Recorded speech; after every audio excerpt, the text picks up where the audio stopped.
नमस्ते मित्रों, आज हम बात करेंगे ध्वनि सिद्धांत की। ध्वनि सिद्धांत एक ऐसा विषय है जिस पर एक वीडियो में पूरी बात बताना संभव नहीं है, इसलिए हमने इसको भागों में विभाजित कर दिया है।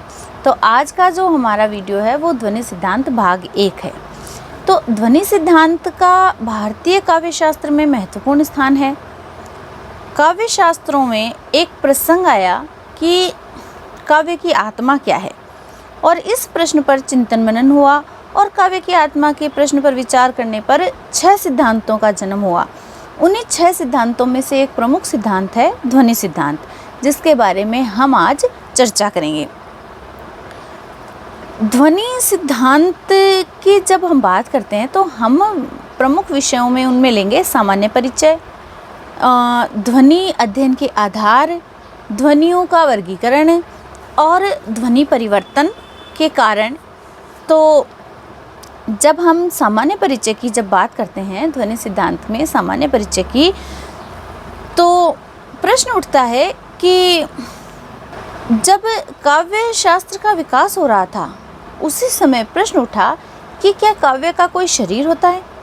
अलग अलग विद्वानों ने अपने अलग अलग मत प्रस्तुत किए और सर्वसम्मति से यह बात मान्य हुई कि काव्य में अर्थ का भी उतना ही महत्व है जितना कि शब्द का है। मतलब काव्य में शब्द और अर्थ दोनों बराबर की भूमिका रखते हैं। अंत में एक सिद्धांत प्रतिपादित हुआ कि काव्य का शरीर शब्द और अर्थ दोनों है। तत्पश्चात प्रश्न उठा कि काव्य की आत्मा क्या है। इस प्रश्न पर भी चिंतन मनन हुआ और सर्वप्रथम आचार्य भामह ने व दंडी ने माना कि काव्य की आत्मा अलंकार है। फिर आचार्य वामन आए और उन्होंने रीति को काव्य की आत्मा माना। इसी परंपरा में आचार्य भरत मुनि आए। आचार्य भरत मुनि ने काव्य की आत्मा रस को माना। इसी क्रम में ध्वनि सिद्धांत भी आया। इस सिद्धांत में ध्वनि को काव्य की आत्मा माना गया। ध्वनि को काव्य की आत्मा माना, और ध्वनि को काव्य की आत्मा किसने माना? आनंदवर्धन ने माना। इसके प्रतिष्ठापक आचार्य आनंदवर्धन जी रहे। उन्होंने अपनी रचना ध्वन्यालोक में ध्वनि को काव्य की आत्मा माना। तो इसके प्रवर्तक हुए आचार्य आनंदवर्धन जी और उनकी रचना हुई ध्वन्यालोक। तो हमारा अगला जो पॉइंट है वो है ध्वनि अध्ययन के आधार। देखो, ध्वनि अध्ययन के आधार में हम ध्वनि को 3 भागों में इसका अध्ययन कर सकते हैं: उच्चारण, प्रसरण और श्रवण। उच्चारण, प्रसरण और श्रवण ध्वनि विज्ञान की प्रमुख 3 शाखाएं भी हो गई। उच्चारण के आधार पर औच्चारणिक ध्वनि विज्ञान हो गया, प्रसरण या संवहन के आधार पर सामवहनिक या प्रासरणिक ध्वनि विज्ञान हो गया, और श्रवण के आधार पर श्रावणिक ध्वनि विज्ञान हो गया। जब हम औच्चारणिक ध्वनि विज्ञान की बात करते हैं तो देखिए, औच्चारणिक ध्वनि विज्ञान में क्या होता है कि ध्वनियों का उच्चारण वाग्यंत्र से होता है, जिसे उच्चारण अवयव भी कहते हैं। अब हम आपके सामने एक चित्र प्रस्तुत करते हैं। देखो, चित्र में जहाँ तीर की नोक है वह तो श्वास नलिका है, और उच्चारण अवयवों को भी हम 2 भागों में बांट देते हैं। एक चल अवयव है और एक अचल अवयव है। अब देखो, ये जो तीर की नोक है ये है श्वास नलिका, जो श्वास लेने का स्वाभाविक मार्ग है। ये श्वास नलिका है। अब देखो, जो 2 भाग हैं, चल अवयव और अचल अवयव। तो चल अवयवों में क्या आएगा कि इन अवयवों को ऊपर उठाकर या नीचे ले जाकर ध्वनियों का उच्चारण कर सकते हैं।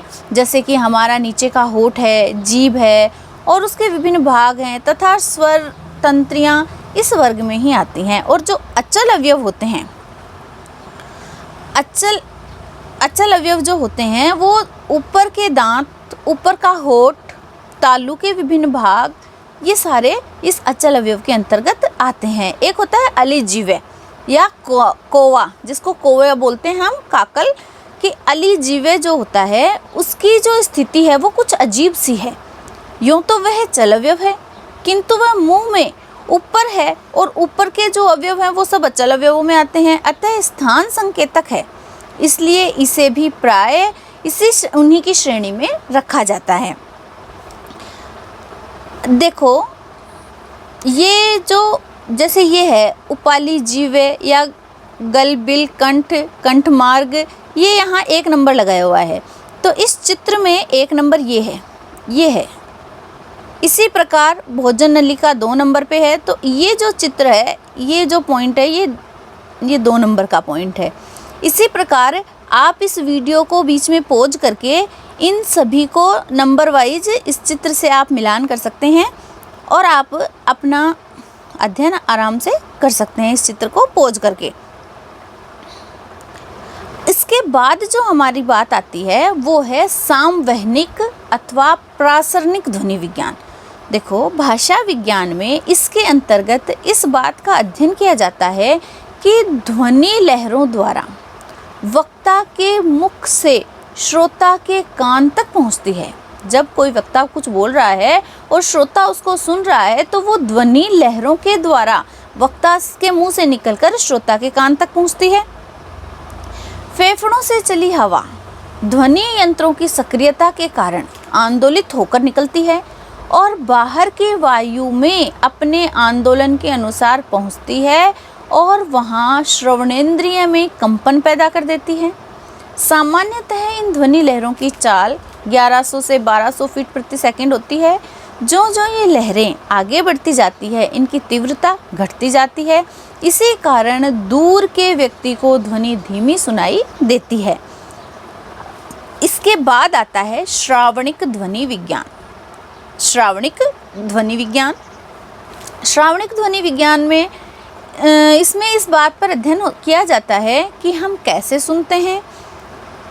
तो देखो हमारे कान के भीतरी सिरे की झिल्ली, जो हमारे कान के भीतरी सिरे की झिल्ली है, उससे श्रावणी शिरा के तंतु आरंभ हो जाते हैं जो मस्तिष्क से संबद्ध रहते हैं।